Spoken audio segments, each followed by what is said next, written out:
Well, here we are. This just got dropped off this morning. Actually, about a few minutes ago by the trucking company.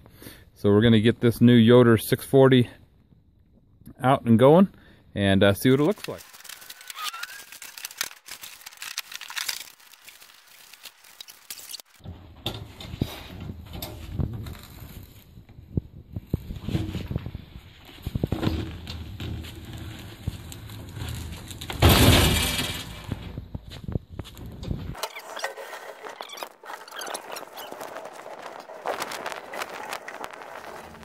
Alright, so we've got the Yoder unloaded. We've hauled it around to the back. It's a frosty, about 10 degrees outside today, so it's going to be just a little bit chilly. But we've hauled everything around here. I unloaded everything previously just to make the weight a little bit lighter to getting it back here. But now we need to assemble this.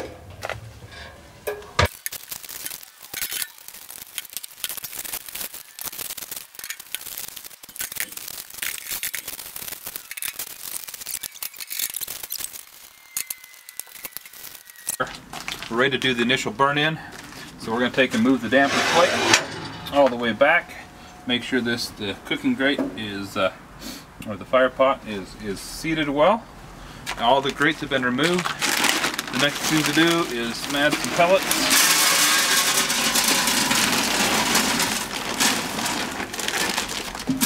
We're only going to use these pellets just for the initial burn in, so I'm going to add enough for that. Once that's taken care of, it's important to add about 1/8 of a cup into the burn pot cooking thing directly.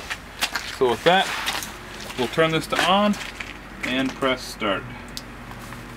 Initial temperature is set to 350, and we can see that it's going to start climbing here. You see the lines going up, letting us know it's heating up. So now we're told it will take 3 to 4 minutes before we get the ignition to actually take place, where we start to see the fire. So this is from basically from off the pallet into the backyard and ready for the initial burn. This is by far, even though it's my first Yoder, this is definitely not my first smoker, as my daughter's holding the camera actually. It's completely surrounded by other pieces of cooking equipment here in the backyard. Alright, for the initial cook on this Yoder, we're going to be cooking chicken. I'm also going to be throwing some ribs on as well. So a lot of people like to have this type of food, so I've got some neighbors who've contributed some meats here they'd like me to have cook up today as well with this. So to start off with, I've got a 5-gallon pot here. I've got about 2.5 gallons of water in it, and I've got 2.5 cups of salt. My standard recipe for a brine, just a simple brine for poultry, is about a cup of salt per gallon of water. I know other people like to mix it weaker, stronger, whatnot, but I've got very cold water here, and since how it's outside right now, it is currently about 5 degrees out there.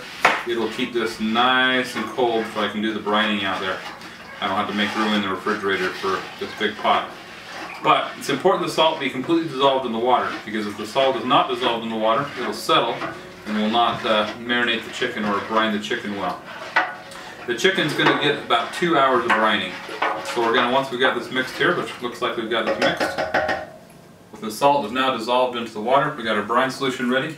We're going to add these chickens. We want to make sure that the chickens themselves fill up with the water on the inside, so we get a good brine. We don't want them to necessarily float.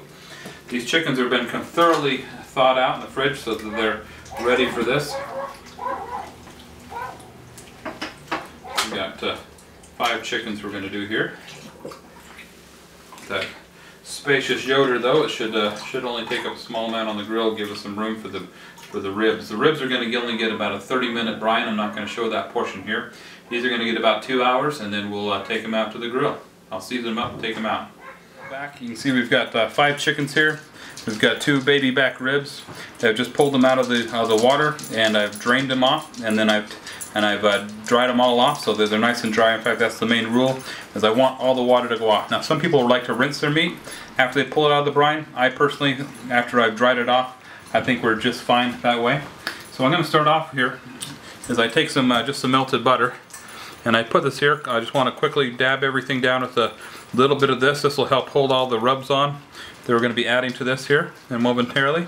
The goal is just to simply have just a little bit of oil on top of everything. This will allow the rubs to settle in and stick to the meat. It'll also help with browning a bit later as we crank the temperature up a bit to put a little bit of a, especially on the chicken, to put a little bit of a crust on them. It just helps them to keep them from drying out just a little bit. And I'm going to do, after I get this on, I've got a couple different spices I'm going to add to this. Pretty simple. Nothing complex. It doesn't take a whole lot to add a lot of flavor to this. We want the meat and the sauces, or the meat and the smoke to what's going to come through on this. So the rubs here, the ribs, I've got my own blend of rub that I make with some chilies and sugar and salts, and I'm just going to sprinkle this generously across the ribs. I'm just about out of this. It's about time to make some more of my rub. And once that's coated nicely, I like a nice thick coating. It'll soak into it. Great. Set that down, and then I come back across the top of that with just some black pepper. We'll add a little bit more as the cooking progresses. It soaks in just a little bit. On the chicken, I've got another rub here. I'm just going to liberally coat these.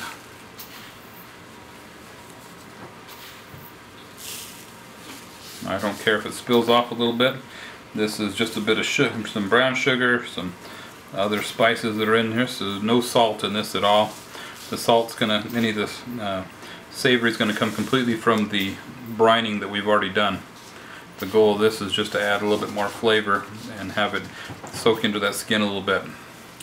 So I've had the Yoder outside right now. It's been going for about 20 minutes or 25 minutes. It's just about up to temperature. We're going to take these outside, set these out there, and we'll load up the grill, and we'll go from there. Okay. Alright, we're just going to check this out here. Our meat right now, 35 degrees on the chicken. Yoder's up to 200 degrees, up to temp. We're going to open the grill up here. It's been running now for about 40 minutes. 121 on the grill plate here at the moment. Now it's time to take and just load this baby up. So we're going to pick these chickens up,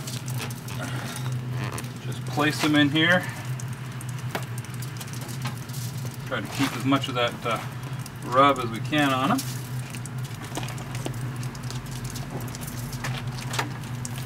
Beautiful. Now we're going to add the grill grate back in. We're going to lose a lot of temperature as we do this, but can't be helped. So we'll take these ribs now and put these things right up here. This will run the ribs a little bit higher right now.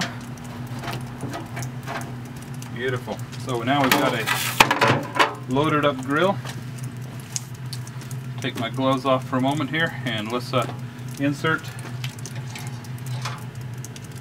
a probe into this chicken here and add another probe here to our rack. Set that gently closed, and we'll see you as the cooking progresses here. Here we are. It's been about 2.5 hours. Grill's maintaining a temperature about around 240, 250. You can see the temperature of the meat is climbed to about 124 degrees. So we're just past that time when the meat's going to take in all the smoke it's going to take. And now it's time to baste the meat a little bit. You can see the chickens are starting to get a little bit of color on them. Looking great in here. And the ribs are looking fantastic. So I've got a little bit of sauce. I'm going to take my jalapeno sauce that I've got here and just going to mop down the ribs. We'll put a little bit of juice back into them, and the sauce will start to collect a little bit of the smoke, which will further enhance the flavor of these ribs here for tonight. Now those chilies and jalapenos here just mixing with this jelly, apple jelly, just really add a lot of flavor. So it's going to just perk that right up with that rib sauce, or the rub that I've put into it. Just gonna make this absolutely heaven. All right, just about enough there.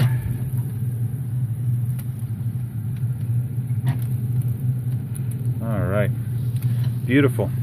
So these got about another hour, about an hour and a half left. We're going to bring the heat up a little bit once we get to about 130 degrees, and we'll brown everything up, and then we'll be able to pull it off, and should be delicious. So we'll catch you about then. We've reached the final temperature, 178 degrees on the chickens, and the ribs now have reached their 220 degrees. I've got them all wrapped up, so the ribs are over here now. Just to show you what the caramelization looks like on these. They're beautiful in here. They need to rest for about 15 minutes before we eat them. Chickens are just beautiful. Got a nice golden crusty skin on them that tears apart really easy. I just barely put the Yoder into cool down mode. So, but this looks really great. And we're anxious. So here we are. You can see I've just taken the rib here and cut it off just a little bit, and you can tell we've got good smoke all the way in, and the ribs themselves sliced nicely, but oh yeah, there's just a little bit of bite, but they slice very well done. Now we got to see, come have a bite here.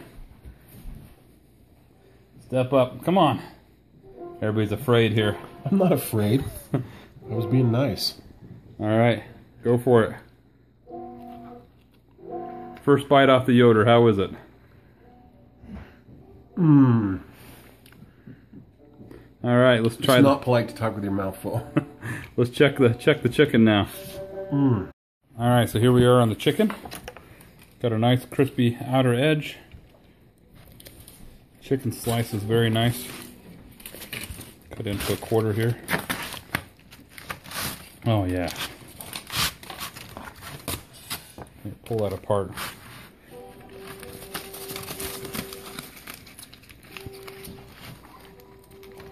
Oh yeah. Oh man. Yep. Nice pink smoke ring in there. Oh yes. All the juices right there. Oh, I gotta. Yep. Perfect. Not too mushy.